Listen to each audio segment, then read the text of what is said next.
Alright, so the thing is, there was the election last night, and I don't want to get too political, but I do want to address something that I've heard a lot of Christians talking about right now. A lot of Christians are not pleased with the outcome, and some are, that's not to say all of us are, but I have heard things and comments that I just want to not directly address, but the thing is, guys, there is a difference between religious freedom and Christian privilege.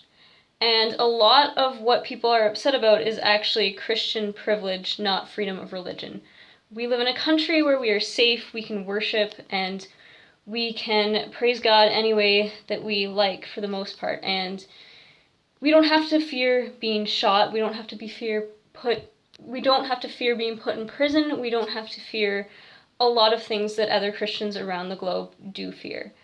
And I just think that we need to take a moment to, regardless of what parties we like and what parties we don't like and how happy we are with the outcome, we can't use religion as an excuse,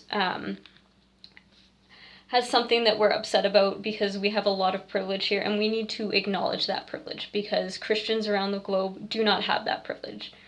And it's not something that's going to go away anytime soon with the government that we do have, so I think that we need to really self-reflect what it is that we're upset about, because if it's our Christian privilege, we need to realize that that's putting faith in our Christian title and not the work of Christ, and that is a problem, and we need to acknowledge that we're doing it, and it's quite frankly a form of pride, and it's using the Christian title to feel that we're entitled to certain things within society and certain privileges, and that is pride, which actually is a sin.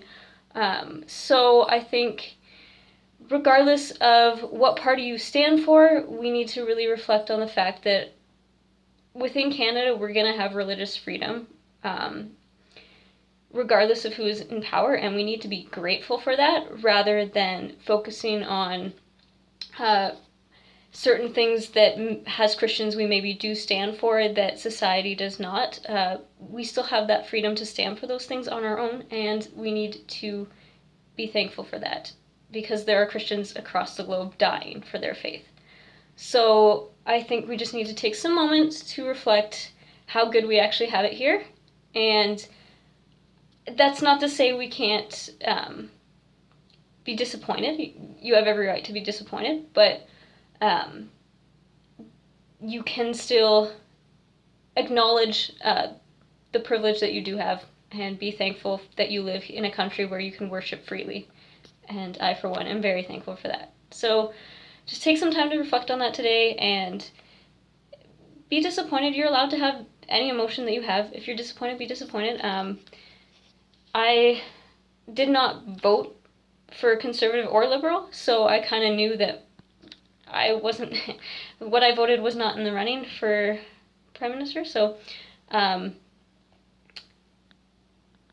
like to say that I don't specifically fall on either side of those two things, so I'm not trying to say you should have voted a certain way. You're allowed to be disappointed with the outcome, you're allowed to be happy about the outcome, but don't start using a loss of Christian privilege or what you perceive to be a loss of Christian privilege has some kind of persecution, because we still have religious freedom here and we are still going to. So be a little bit self-reflective and mindful of that as you move forward.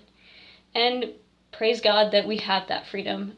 And I thank Him every day that I'm not risking my life by posting on social media about Him or going to church or even singing worship songs in my own home or being able to read my Bible. Like, we need to be grateful for those things. Alright, so I just wanted to get that off my chest. Have a great day, everyone.